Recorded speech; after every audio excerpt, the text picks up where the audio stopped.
মুনাফিকের চরিত্রটা কিন্তু এমনই হয়।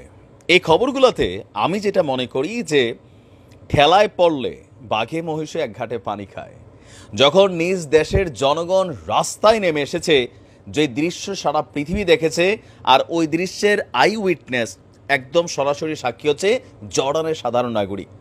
তাদের ট্যাক্সের টাকায় ওই দেশের সরকার ইসরায়েলিদেরকে কিভাবে বাঁচিয়েছে, সেই দৃশ্য যখন দেখেছে ক্ষোভে ফেটে পড়েছিল আপনার জর্ডানের মানুষ, রাস্তায় নেমে বিক্ষোভ করেছে। পাশাপাশি মুসলিম বিশ্ব জুড়েও জর্ডানের এমন ভূমিকাতে প্রশ্ন উঠেছে, এরা আসলে কার জন্য আপনার কি বলো যে নিজের রাষ্ট্রকে পরিচালিত করে।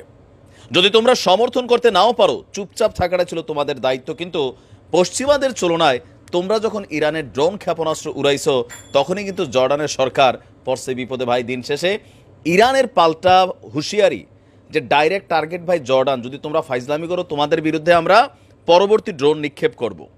পাশাপাশি জর্ডানের যে ক্ষমতাসীন দল আছে তাদের বিরুদ্ধেও জনতার ছিল ক্ষোভ।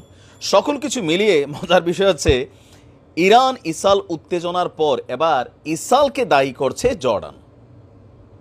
বুঝতে পারছেন, ঠেলার নাম বাবাজি। আচ্ছা, ইরানের সাথে এই ঘটনার এক সপ্তাহ না পেরোতেই নেহুর করা সমালোচনা করেছে জর্ডানের সরকার। ইরানের ছোড়া বেশ কিছু ড্রোন ইসরায়েলে পৌঁছার আগে ভূপাতিত করে মুসলিম বিশ্বে সমালোচিত হয়েছিল জর্ডান। এই পরিস্থিতির মধ্যে অনেকটা অপ্রত্যাশিতভাবেই দেশটির পক্ষ থেকে যখন এই বক্তব্য এলো, তখন বুঝতে হবে ঠেলার নাম বাবাজি। মিডল ইস্ট মনিটরসের বরাতে রয়টার্স এই প্রতিবেদন প্রকাশ করেছে।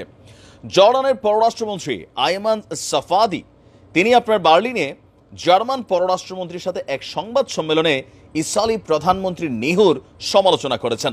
তিনি বলছেন যে বিশ্বের উচিত নেহুকে থামানো, বর্তমান উত্তেজনা বেড়ানোর পেছনে এই ব্যক্তি দায়ী বা ইসরায়েল রাষ্ট্রের বর্তমান সরকারি দায়ী।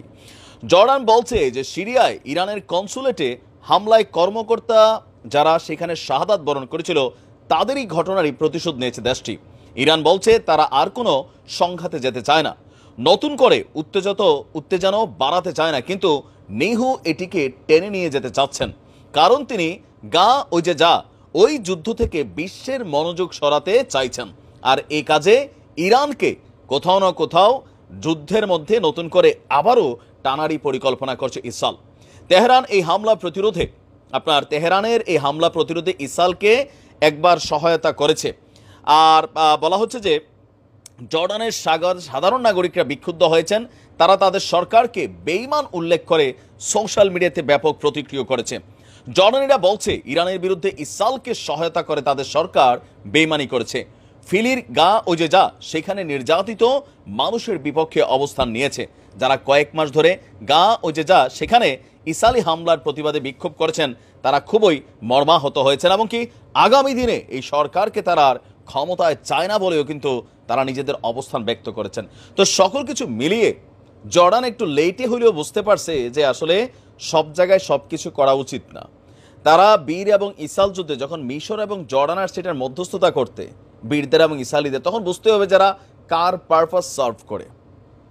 এটা 100%। এখনো সময় আছে।